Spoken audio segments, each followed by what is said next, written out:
Salut Rush. Ok, Lucisco, je vais te tuer. Non, non, vas-y, arrête. Ok, Lucisco. Tiens. Bonjour les gens.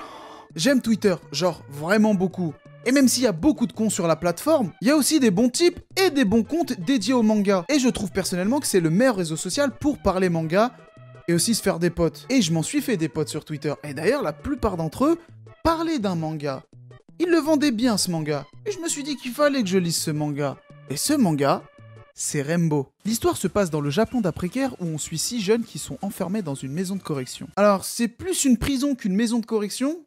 Les gars, ils se font allumer dès leur entrée. Frustrés de leur entrée dans cette prison, les 6 enfants rejoignent leur nouveau compagnon de cellule, Rokurota Sakuragi. Oh, comme dans Slam Dunk. Ouais, pas vraiment. Les 6 sautent sur Sakuragi pour se venger de l'affront que leur ont fait subir le médecin de la maison de correction ainsi que le garde. Pour faire court, c'est des merdes les deux. Mais à votre avis, est-ce que Sakuragi se fait défoncer? Non, à vrai dire, c'est l'inverse, puisque Sakuragi, il fait de la boxe, et donc il les a défoncés. Pendant qu'ils se font casser la gueule, je vais en profiter pour vous présenter les 6 personnages. On a donc Supon, lui c'est le petit escroc de la bande. Kiabetsu est un grand gaillard, mais qui est sympa dans le fond. Baremoto, c'est le cerveau de l'équipe. Tai, la grosse brute. Joe, c'est le gros beau gosse. Et Mario, ce dernier se rapproche énormément de Sakuragi. C'est la pire description, je le sais, mais j'ai essayé de ça rendre un peu joyeux, rigolo. Parce que le récit, lui, c'est tout le contraire. Ces 6 gars échangent avec Sakuragi et s'attachent vite au gaillard puisque ce gars leur inspire plusieurs choses. C'est comme un grand frère pour eux et c'est pour ça qu'ils l'ont surnommé Hanchan. Leur objectif à ces 7 potes, c'est de sortir de cet enfer, sans souci et d'atteindre leurs rêves, puisque chacun ont des objectifs. Et chacun n'hésitera pas à se sacrifier s'il faut pour aider son pote. Et dans un endroit tenu par des gardes malveillants et un médecin pervers, ce sera pas une tâche facile. Voilà pour le résumé du manga, maintenant on va passer à l'analyse. Les gars, soyez prêts parce que ce manga, il m'a mis une claque. J'aime beaucoup les mangas qui se passent pendant le Japon d'après-guerre, puisque j'estime que c'est l'une des périodes les plus importantes du pays. À ce moment-là, le Japon a connu des moments très difficiles. Et c'est toujours intéressant de voir comment la population a pu se démerder chacun à sa manière dans un pays qui était en pleine reconstruction sociale, politique et même économique. Et dans le cas de Rainbow, on va suivre des enfants qui sont selon moi les premières victimes de cette guerre. La plupart des gosses sont orphelins, soit parce que leurs parents sont morts, ou alors les gamins se sont retrouvés abandonnés. Ils n'ont pas d'éducation et ont dû survivre à leur manière. Et même si ces gamins n'ont pas eu d'éducation, on suit un récit où les uns et les autres vont se soutenir dans des moments difficiles. Allez, maintenant est-ce qu'on passe aux défauts? Eh ben non, parce qu'il y en a pas. Oh, tu nous refais le coup de oh là là, y a pas de défaut, y a que des qualités. Et patati et patata. Attends, chut, ferme ta gueule. Voilà, c'est mieux. Maintenant, on peut passer aux qualités.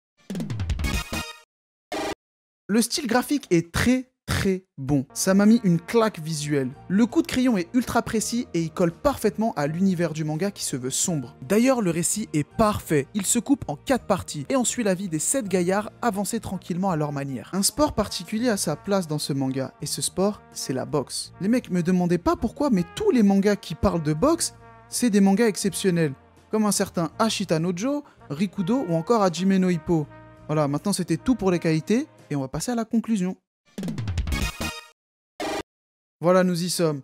Je me suis retenu pendant toute la critique pour vous dire tout ce que je pense de Rainbow dans cette partie, dans la conclusion. C'est maintenant, vous allez vivre ça en direct, ça va être trop cool et tout. Parce que Rainbow, c'est l'un des meilleurs mangas que j'ai pu lire de toute ma vie. Bon, la vie est encore longue, mais pour l'instant, c'est l'un des meilleurs. Ça a été une expérience exceptionnelle. J'ai passé des nuits blanches à lire le manga. En dehors de tout ce que j'ai pu vous dire, j'ai remarqué quelque chose. Potentiellement, ce manga est le seul à utiliser le vrai pouvoir de l'amitié.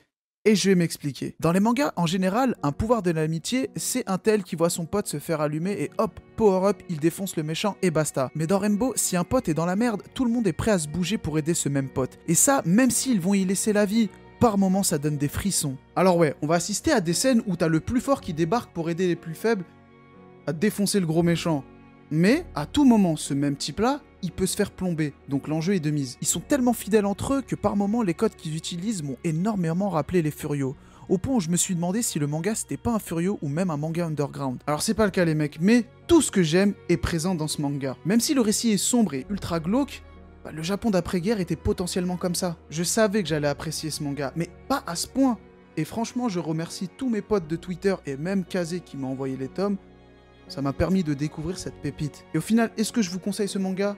Oui, lisez Rainbow, c'est important pour votre culture manga.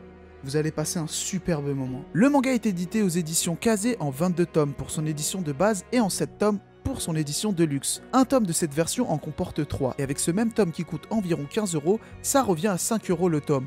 En gros, c'est donné. Les auteurs sont Georges Abe pour le scénario, ainsi que Kakizaki Masasumi pour le dessin. Et voilà, c'est la fin de cette vidéo, j'espère qu'elle t'aura plu, en tout cas moi, oui.